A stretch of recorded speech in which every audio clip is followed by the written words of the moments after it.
We're back. So I've talked to some people recently. I kind of announced yesterday or the day before that we were going to do this event, and I want to tell you a bit of a story. So hang in there for a minute. It's story time. This dads in recovery thing just won't go away. Um, you know, it's in many ways. I'm great at it, at working with men and all of that. But the organization of it, doing something, finding a format to present it, has not been easy for me.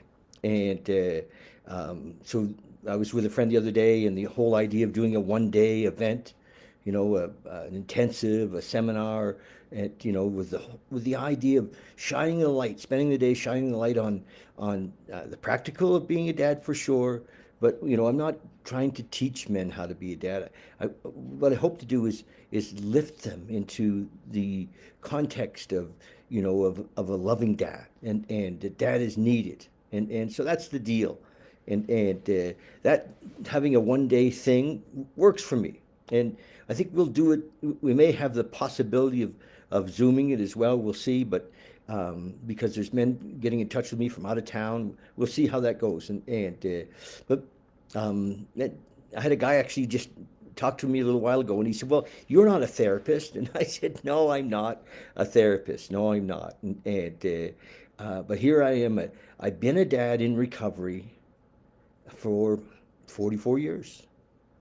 My little girl was 6 months old when I came in, and since day one, I was a dad, and so ill prepared. No idea. I was 25, going on 13. And no idea how to be a father. No idea how to be in a relationship. No idea how to work. I was an adolescent. But somehow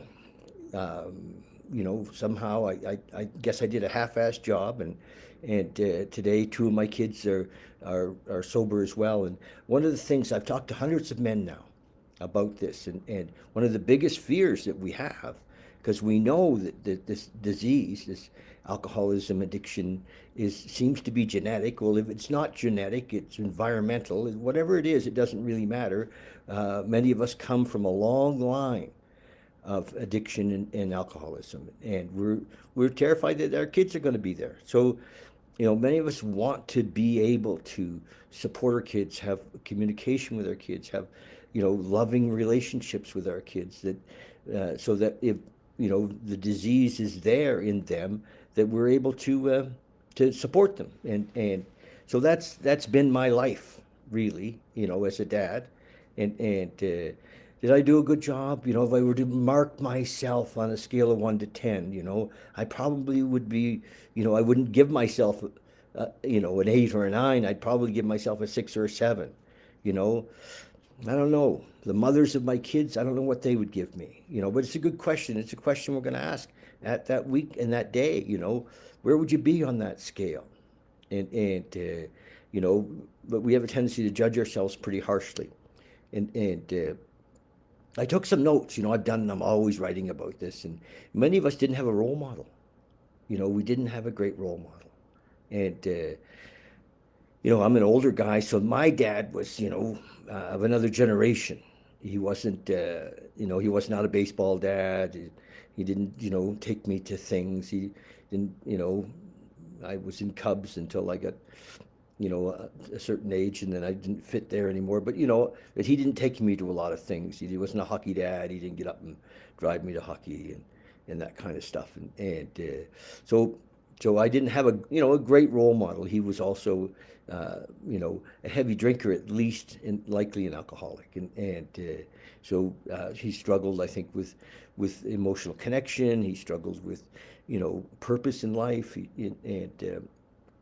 So I won't go into that, but many of us didn't have a great role model, and many of us didn't have great relationships with our own dad. Like he not only wasn't a great role model, but here we are being a dad, and we don't have a great relationship. Often I've talked to dads who are pissed still at their dad. Years have gone by. Dads have passed away, and they're still angry, and they wonder why their kids are kind of angry at them, or why, how that may have carried into into their life with their kids. So, um, the other thing that with being a dad, for those of you who were around when your kids were born, I remember it's love. We're exposed to love at a level that we've never known, and it's scary for us. It's scary. We see our vulnerability, and we see, that we're just entrusted with this, really, and so it can be a little bit scary, right? So yeah, that's some of the deal. So we're going to do this course. I think it's you're going to be very successful. Everybody I've talked to said they want to come, and I'm looking forward to it. If you know a dad in recovery, that would be great. And if you know a dad in recovery, I'm trying to hang up on. I've got a friend calling. He is one of my dads in recovery, but I just can't talk to him in the moment because I'm doing this. And I should have put my phone on airplane mode. So, yeah, if you know of a dad in recovery, it's good. Pass the message along, and I'd love to hear from you if you have some comments or words. My goal is 75. I'd like to have 75 men in this one-day seminar, and that may seem like a lot, but I want to qualify each one of them. I want to talk to each man, and so that's a lot of phone calls between now and then, and but I want to know every man that's in the room, and I want to know their kids' names, and I want to know their situation, and yeah, it's not therapy. It's more of each man's going to support each other. There's going to be that support.